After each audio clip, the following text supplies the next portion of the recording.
Magre-resume pa ba ang postal ID? Kailan magre-resume ang postal ID? Kung isa ka sa may mga katanungan na gaya nito, this video is for you.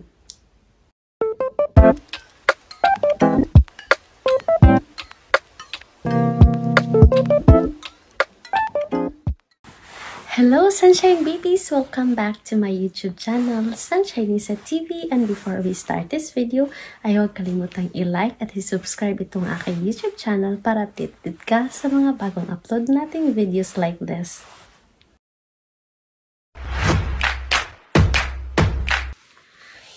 And for today's video nga mga ka-sunshine ay let's talk about kailan kaya magre-resume ang pag-re-release ulit ng postal ID mga ka-sunshine. So alam naman natin na ang postal ID is one of the considered valid IDs here in the Philippines mga ka-sunshine.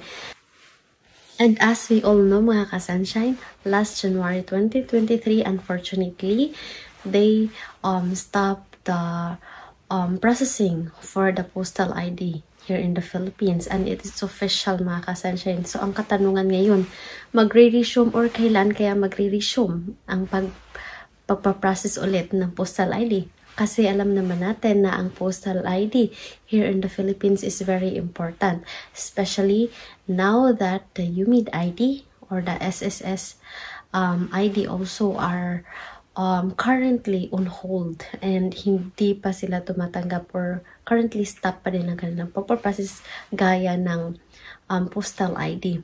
So marami kang nalulungkot mga ka-sunshine kasi last year nga ay diba na-suspend yung pagpaprocess or pag-release ng post office ng postal ID.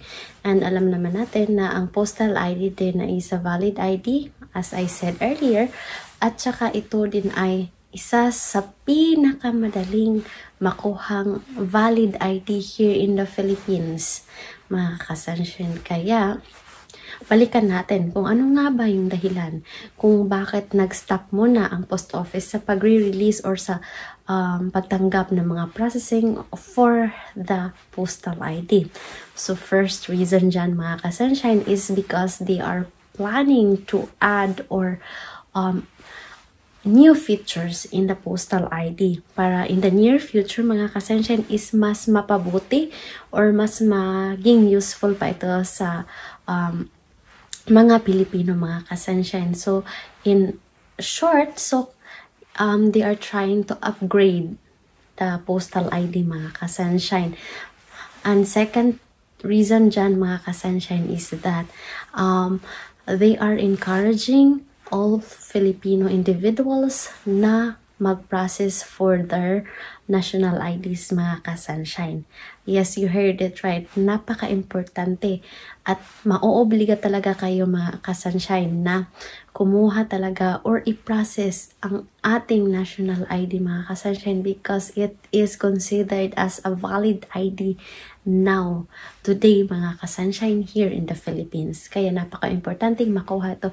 But on the other hand mga ka-sunshine, marami din ang nadidismaya sapagkat alam naman natin na ang pagpaprocess ng national ID is madali.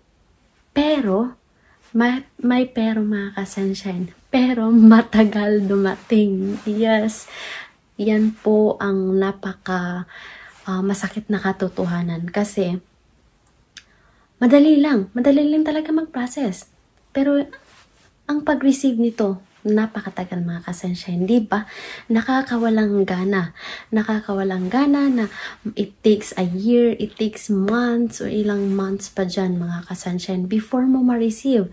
And marami pa ngang mga Filipinos that before is nag-process na sa kasagsagan ng pagpaprocess ng national ID is hanggang ngayon hindi pa rin dumarating, even if those printouts only or yung black and white na ID na kanilang ini-release or copy para sa ating national ID.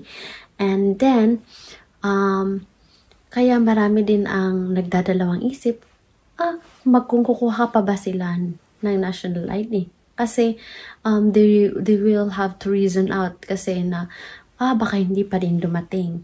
Kaya, what I can advise to you mga kasensyaan is that you still have to process it because malay naman natin, di ba? Na paigting na nila yung kanilang processing system for the releasing of national ID, and we'll never know na baka naman this time is madali na itong makuha, di ba? So wag tayong mawala na pag-asa kasi this is our chance also to get a national ID, and it is a valid ID mga kasensyaan. So kasi postal ID, SSS ID, UMID IDs are on hold right now, so we don't have any choice for now. So what can I advise to you is that to process your national ID for it and go, kasi malay natin dumating, di ba? And sadly to say mga kasensyaan na as of this March 20, 2024 is currently suspended pa rin ang pagpaprocess ng postal ID mga kasensyaan, and para naman dun sa mga individuals na kating-kati na talaga na kumuha ng national ID o nangangarap talaga na makakuha ng national ID, kasi alam naman natin na gamit ito para kumuha tayo ng passport, di ba? Kasi wala na tayo ibang choice na ID na madali lang makuha to use for the processing of the passport. So what can I suggest to you is, even if we're in this chaos right now, wag kayong maniniwala sa mga individuals or fixer kumbaga. Kasi marami dyan sa Pilipinas ang nagkalat yung mga scams, yung fixers. Kumbaga, nangangako na ako yung magpaprocess para makakuha ka ng postal ID. Huwag kang maniwala sa ganyan. Maraming dahilan. So, huwag po tayong nagpapaniwala dyan. Kasi alam naman natin, and that is official nationwide mga kasensyaan, na suspended talaga ang pag-release or pagpaprocess ng postal ID kahit saan mang sulok ng Pilipinas mga kasensyaan. Regarding with kahit anong branch pa yan ng post office mga kasensyaan, they are really suspended as of this March 2024. So it's better to not trust those fixers mga kasensyaan, kasi kahit na may ma-receive kayong IDs mga kasensyaan from the fixers, so it doesn't mean that that is legal or that is from the post office itself. So it could be fake talaga mga kasensyaan, and it's a waste of money also, kasi maglalabas ka talaga ng pera kasi nga nag-trust ka sa fixers. So kailangan mo talaga maglabas ng pera and for the processing fee, kasi may pangako sila sa'yo eh. So better not indulge in those fixers mga kasensyaan, just to be safe. Kasi as of this moment talaga, kahit nakakalungkot na isipin na postponed or on hold pa talaga hanggang ngayon, is that's how it is. So we have to accept how it is. And as what I have said mga kasensyaan, no to fixers talaga, strictly no to fixers para hindi tayo ma-scams. So it states there that Philippine Postal Corporation Public Advisory, so nationwide suspension of postal ID application. Ang pag-a-apply para sa postal ID ay mananatili pa rin suspendido hanggang sa karagdagang anunsyo. Mag-ingat sa mga peking postal ID na inaalok ng mga hindi otorisadong grupo o individual. Tinitiyak ng PhilPost ang pagpapabuti at pagsasaayos ng mga features ng postal ID. Lubos kaming humihingi ng paumanhin para sa abala. So, the reason why they are making this public advisory nationwide mga kasensyaan is because, as I have said earlier, maraming mga individual na tinitake advantage ang opportunity na dun sa mga taong nangangailangan na makakuha ng postal ID is nagre-release sila ng or ginagaya nila yung postal ID na nire-release ng post office mga kasensyaan just to earn money and para lukuhin yung mga kapwa Pilipino, kapwa Pinoy mo, is never good attitude, mga ka-sunshine, and it has to be mawala na talaga. Kaya PhilPost, they announce it for their public advisory talaga, mga ka-sunshine.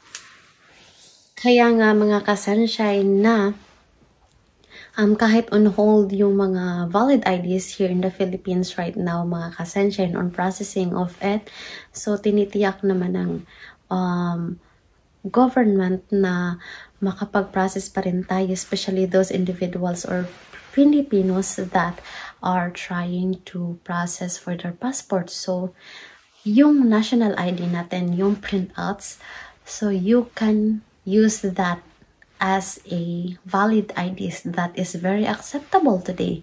You can use that as valid ID for the processing of the passport, because we need national valid ID, I mean. So, you can use that printouts, mga ka-sunshine, in processing for passports. So, yan din yung pinaka-importante na lahat tayo mga individuals na Pinoy ay magkaroon ng national ID, mga ka-sunshine. Kahit lang yung printouts man lang na black and white na color at hindi yung colored. So, that's it for today's video, mga ka-sunshine. I hope na may natutunan kayo sa video natin na ito, and I hope na I have helped you on some informations of this postal ID. So, thank you for watching, mga ka-sunshine. Don't forget to like and subscribe to my YouTube channel para updated ka sa mga bagong upload nating videos gaya nito na tutorial.